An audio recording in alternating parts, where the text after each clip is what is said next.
have said over and over, if the U.S. imposes tariffs on steel and aluminum, Canada would respond. Today, the federal government followed through. It delivered a direct blow of its own, 25% levies on billions in U.S. goods. Finance Minister Dominic LeBlanc unspooled the details from Ottawa. The Government of Canada, following a dollar-for-dollar approach, will be imposing, as of 12:01 a.m. tomorrow, March 13th, 2025, 25% reciprocal tariffs on an additional $29.8 billion of imports from the United States. This includes steel products worth $12.6 billion and aluminum products worth $3 billion, as well as additional imported U.S. goods worth $14.2 billion for a total of $29.8 billion. The CBC's Olivia. So we got a little bit of a tariff war going on, and everybody's freaking out and losing their mind over this. Oh, the stock market's so volatile. They don't know how to react to Trump's tariffs. They keep going up, they keep going down. We don't know what to do. This is fantastic to me. This is fun. This is fun. Everybody's freaking out about it. We're going to explain what the purpose of these tariffs are. A little bit of it is trade war. A little bit of it is to push other countries and push their buttons and poke them a little bit. And a lot of it is just to secure the future of our country, but not everybody sees it that way. And even when they do see it that way, they still don't fully understand, like these fools over at MSNBC. Markets today unsettled as well. Again, 3 weeks of sort of just understanding this is an escalating trade war without an off-ramp. People can't see an off-ramp quite yet, and they know what the president wants to do. He wants to return domestic production to what he sees as a pre-NAFTA, glory. But that will be very, very difficult and can take an awful lot of time. And this is, a lot of experts say this isn't the way they would go about it in the first place. There's also questions of whether that can even be achieved. You can even... Right. Of course it can be achieved. And that is exactly the plan. We need to bring industry back to the United States. Of course, some people on the right, even, these are liberal people, they're not going to understand. And even if they do understand, they're not going to think it's a good idea, right? Everything Trump does is bad. But even those on the right seem to not fully understand or not think this is a good idea because the market is reacting to this. Let's pop over Ben Shapiro, hear his take on this. The reason I say this is because right now, President Trump is having some trouble when it comes to the economy. Obviously, the Dow Jones Industrial Average is off significantly since he took office.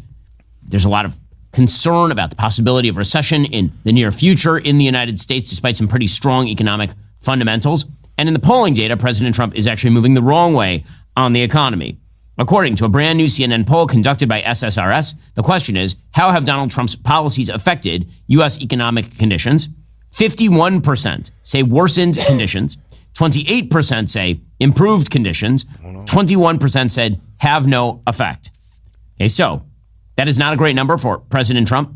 51% again say worsened conditions. 21% say have no effect. Well, if things start to get worse, that 21% is going to cave into the 51%. You're going to end up with 3/4 of Americans who are going to blame President Trump if the economy goes south in all likelihood. Only 44% of Americans currently approve of how President Trump is handling the economy, inflation. In terms of helping the middle class, 43% approve. Only 39% approve of President Trump's tariffs. And in terms of helping the middle class, only 43% approve. Okay, so these are bad numbers for President Trump in this polling. Now, again, that doesn't mean that if the economy picks up or continues to truck along, that President Trump can't heal all of that. It just means that because of all the volatility that's been injected into the economy, because of all the talk about tariffs, which, again, I don't really see the purpose of. I want President Trump to succeed in effectuating his agenda. And if that agenda gets thwarted by an economic downturn, that would be a very large-scale mistake. Yeah, okay. So he's not entirely wrong there, as in we got 2 years till the next elections. So if the economy completely tanks, Democrats are going to take office in the House and Senate, which is going to severely disrupt any plans that Trump has to continue his agenda, because Trump can only do so much through the power of his pen and through his actions that he is allowed to do per the Constitution. The rest of it has to be voted on by Congress. And Congress, being a majority Democrat, they're going to fight Trump tooth and nail. What I'm saying here is that people got TikTok brain going on. People are not thinking long term. They're reacting to the short term. Of course, the markets are always volatile. They're always volatile. They react to everything because people don't know. People just pull their money out, or they sell off, or they trade. It's like, calm down, relax a little bit. It's not time to go run and try to pull your money out or anything like that. Things will be fine. This is going to take time to adjust. To me, this is a solid plan that nobody really seems to fully understand. And look, I'm not an economic expert by any means, and certainly doing this with the economy can cause, at least in the short term, an economic downturn. But the overall plan is to bring jobs and industry back to the United States. For a better take on this, let's pop on over to our boy Charlie Kirk. What is a tariff? We are hearing this word thrown around a lot. Donald Trump is starting a trade war, is what we are being told. We are saying that it is making the economy go into a recession. But what exactly is a tariff? A tariff is a duty. It's a tax in some sense, imposed by, of course, a government on importing or exporting of goods.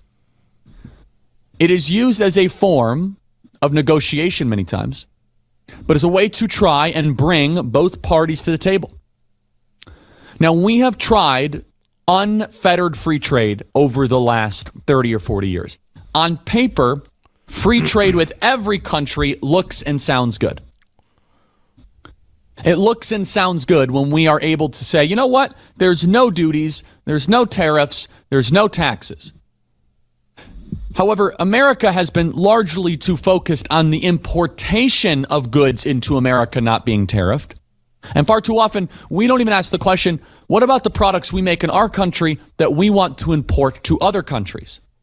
So the game that was constituted, the deal that was structured, was the following. It was that we are going to become a purchaser of other countries' goods, and we will become a service economy. Why do we need to go make stuff with our hands? We're better than that. We're just going to go close down all the factories in Allentown. We're going to go close down the factories in Marshallton, Iowa. We don't need to be making stuff. We're more elevated than that. We will have an information economy.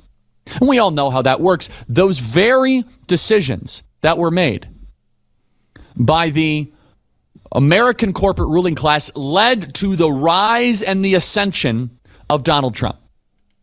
Exactly.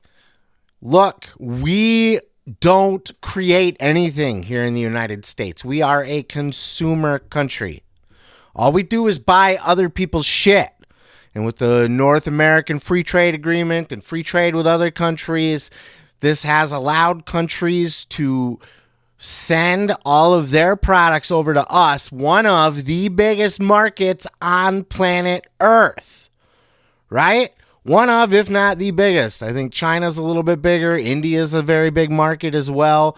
But certainly, if you're trying to do business in the world, on the world stage, you want access to the American market. Canada is learning this the hard way. Europe's going to learn this the hard way because they are trying to bluff. They're trying to bolster. They're trying to act tough with their little tariffs on us. They're not going to be able to withstand it because we don't depend on them the way they depend on us and our business. So they will fold. Like the prime minister or whoever this fucking guy is over in Ontario, Doug Ford, who decided that he was going to shut off power to the United States, the states that are dependent on power from Canada, in response to our tariffs. And we'll talk way more about tariffs here in a minute. I want to get through some of these other takes. Let's check out this fucker here. Rather than waiting till April the 2nd, threats going back and forth, tit for tat, I've agreed to suspend temporarily. Folding. We always have that tool in our toolkit until we sit down over the next day or two. I'll be heading down to Washington along with Dominic LeBlanc, and we'll have a good discussion. You know, with any negotiation that we have, there's a point that both parties are heated and the temperature needs to come down. And I thought this was the right decision. They understand how serious we are about the electricity and the tariffs. And rather than going back and forth and having threats to each other, we have both agreed, let cooler heads prevail. We need. You folded like a bitch. Let's just tell it like it is. In response to our 25% tariffs on Canada, you thought you'd be the tough guy and win your little brownie points to your constituents and come out and be like, well, I'm a tough guy and we're not putting up with this crap from the U.S. I'm going to shut their power off if they do this tariff. Trump goes, okay, fuck you, another 25% to your entire country. 50% tariffs. And you know what happened? This happened. He folded like a bitch. Oh, I've temporarily suspended. You folded like a bitch because you're not going to be able to continue to do this. Europe did the same thing. Do want to take you out to some breaking news that we are following with the help of the Associated Press and Reuters. U.S. President Donald Trump saying today that he would put a 200% wine tariff on all wines and other alcoholic products coming out of the European Union if the bloc did not remove its tariff on whiskey. The European Commission saying Wednesday that it would impose counter tariffs on 26 billion euros. That translated there is $28 billion worth of U.S. goods from next month, ramping up a global trade war in response to blanket U.S. tariffs on steel and aluminum. So Trump's like, okay, you want to play games? We can play games. You wanna put tariffs on, and these are red state industries too, by the way. Tennessee whiskey, right? Motorcycles, that kind of shit. They're targeting Trump voters specifically because of our tariff on their products, aluminum and steel. So why are we doing all this? Is Trump just trying to start a trade war? Is he just poking the bear, trying to pick a fight with everybody? No! These are strategic. First of all, the tariffs initially put on Mexico and Canada were to secure the borders. They were used as a weapon, as a threat. But furthermore to that, Trump ran on creating jobs in this country, bringing industry back to the United States. How do you bring industry back to the United States when other countries can make the shit cheaper? It is a no-brainer for car industries to move their plants down to Mexico when they can import the vehicles back into the United States for free.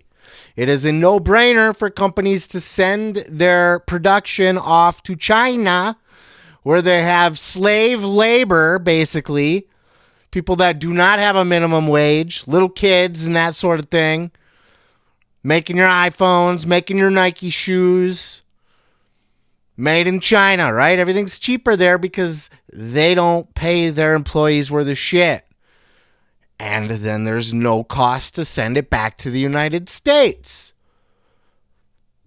So we'll cut lumber or make steel from Canada, ship it over to China, produce whatever products, and then send it back to the United States, and it's still cheaper than having people here in the United States make it. How do you fight that?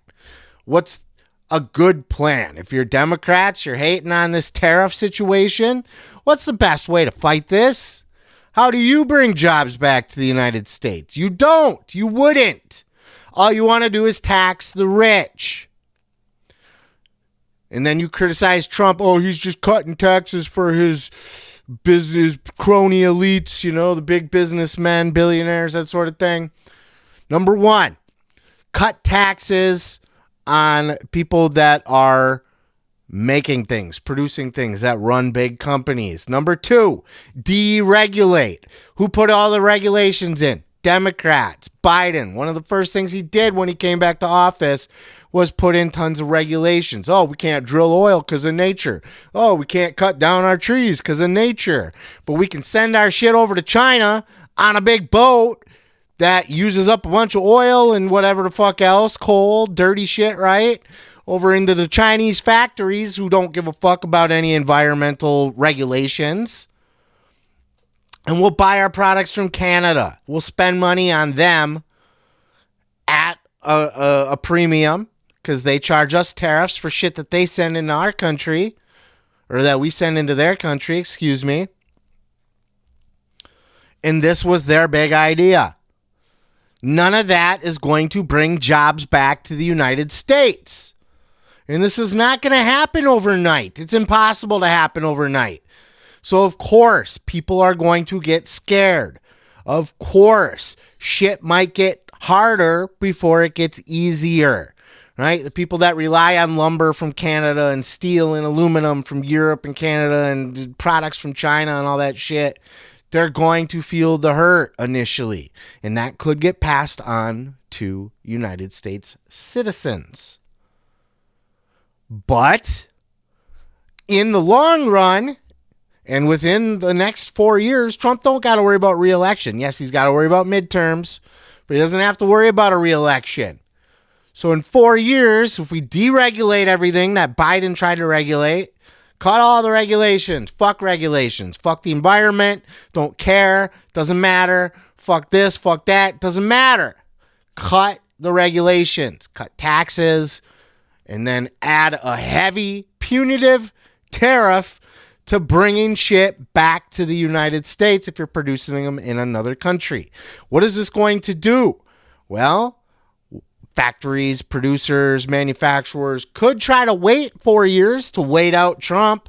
Hope a Democrat gets elected that will put things back to normal. Hope JD doesn't get in for another 4 years and continue this. Is that a safe bet, though? Why not, if it's going to be cheaper in the long run, which it will, because they're not going to want to continue to pay these tariffs, to start building manufacturing plants back here in the United States. He won swing states because of this. Michigan voted for Trump because of this. Support for the Muslims there too as well. But really a big thing. Look, man, Michigan more than any, the Rust Belt states in general have felt this harder than any other state in the country. New York, they don't got to worry about it. California, they don't got to worry about it. The Rust Belt, manufacturing, baby. And guess what happened to all that manufacturing? Mexico, China, out of here. Gone. Because it was cheaper to do so. Oh, you mean we can go have our shit built in another country where we have to pay a fraction of the labor costs and we can still bring it back to the United States for free and sell it here for free? Yeah, that's a no-brainer. Let's go build factories over there. It's the same shit the same policies that sent factories away. And it took a few years for that to affect us, but it did. It'll take a few years now to bring them back. In the meantime, your little TikTok brain's got to quit worrying about the volatility of today's market and start looking at the potential for the future. When we have factories back in the United States, where we have manufacturing back in the United States, production back in the United States. He's not picking a fight with these other countries just to pick a fight over aluminum, steel, lumber. Why those? Because we're going to build them here. Because we want to make it here. Cars, we want to make them here. Furthermore, Canada threatening to shut off our electricity, the fear of Taiwan being invaded by China, and Taiwan makes all our chips. We have a serious problem with depending on other countries for our shit. What happens if we go to war or we fall on bad terms with one of these other countries? We're fucked. It's time to stop depending on other countries. It's time to stop sending our jobs away and bring them back here. It's a long-term plan. And could it fail? Absolutely. I'm not saying it's going to really work out. Maybe it won't. But Trump presided over the best economy in my lifetime, pretty much. Yeah, you know, when I was a little kid, maybe it was good under Clinton. I don't really remember all that. But certainly under Bush and Obama and Biden, it was shit. Shit. So let the man cook. Let him do his thing. One of the people that seems to get it is Jesse Waters, as he kind of broke this down and explains basically everything I just did in a nutshell here, but here's his take on it. CNBC's mad about the market and blames Trump's tariffs. But there's a method to the madness. Yesterday, General Motors was in. They want to invest $60 billion. The people from Facebook were in yesterday. They're going to invest $60 billion by the end of the year. Apple, as you know, a few days ago announced $500 billion investment. They're going to build their plants in the United States. Boom. Right there. It's going to take time, but Trump knows what he's doing. Look what he is doing. And Europe and Canada want to think that we're picking a fight with them. No, we're just not depending on you anymore. We want our jobs back. We're bringing our jobs back. Clearly, this is what's going on. He's talking to all these business people. Before he even issued the tariffs, he's talking to these people. What would it take to get you guys to come back and build in our country, to invest in the United States again? He's not a dummy. He's a deal maker. He's made billions off of making deals. But everybody fucking, the stock market, Trump's tariff wars. He's picking fights like a crazy man with our allies for no reason. No. How else are we going to get jobs back? There's zero plan on the Democrats' side. Their only plan is to continue to tax the rich. That's their plan to fix our economic problems, to help bring up the middle class and the lower class. Oh, we'll just charge rich people more. That'll do it. As more rich people leave our country and take their business elsewhere. Which, as you know, almost all of their plants are in China. Now they're building in the United States. This trade war, which is in its second week, is already bringing in money, jobs, and manufacturing. Bingo. Politicians lost 100,000 manufacturing plants over 40 years and 5 million jobs. It could take longer than 2 weeks to fix it. The S&P's off 10% now, and the media acts like it's Black Friday. The S&P had a stretch where it fell off 10% just last year, and another 10% dip the year before. It happens. It's going to take a minute to bring manufacturing back. It's the only thing both parties agree on. Absolutely. He's 100% correct. This is the only way to bring jobs back to the United States. There's no other way to do it. If Democrat presidents they're trying to raise taxes on the wealthy, they're issuing more regulations, and they have free trade around the world, what's going to happen? Nobody's in business to be a charity, except for even a charity. You know what I mean? And even they are, find ways to make themselves profitable, right? With their payouts to their CEOs and that sort of thing. Businesses are not going to be here just because they want to help America. They're going to be here because it makes financial sense for their business and their stockholders. How are you going to do that? Raising their taxes and regulating them and having free trade around the world. They're going to go where there is no regulation and they can get cheap labor. And then they'll send it right back to the United States. It's boneheadedness. I don't know how anybody could look at this and say with a straight face that this is a bad idea. other than it's creating volatility right now because people don't know how to react to it. People don't know what to expect. And because Trump is also using these as a weapon. You know, he's got his tariff on steel and aluminum in the UK, European Union, so they want to try to fight back and tax our liquor and stuff like that. Okay, well, fuck you. Well, here's a giant tariff then on your liquors. Try me, bro. Let's see who flinches first. How's your market doing? Our market's pretty good. The United States is not going to live or die based on if we're able to sell whiskey to Europe or motorcycles. Sorry, you're not going to hurt our country. Maybe a little bit, but who's going to flinch first? Canada flinched first. Europe's going to flinch first. This is a solid plan, but you got to see down the road. You can't look at your fucking your 401k account and get all freaked out about it. This is moving and shaking. This is shaking things up. This is going to be volatile for a little bit.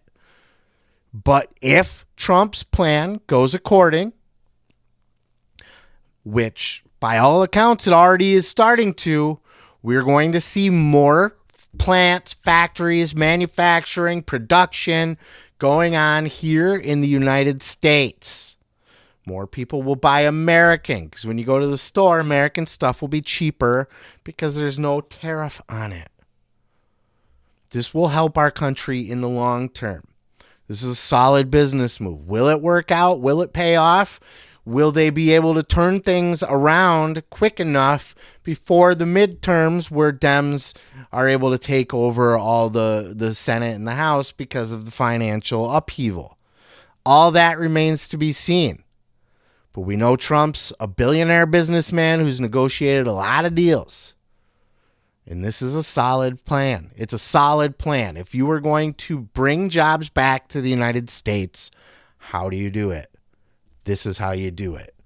But I'll leave it there. I'd love to know your thoughts. Let me know down in those comments below. Hit that subscribe button while you're there. Peace, love, and pizza. I am your boy, Seth Grimes, and we'll catch you in the next video.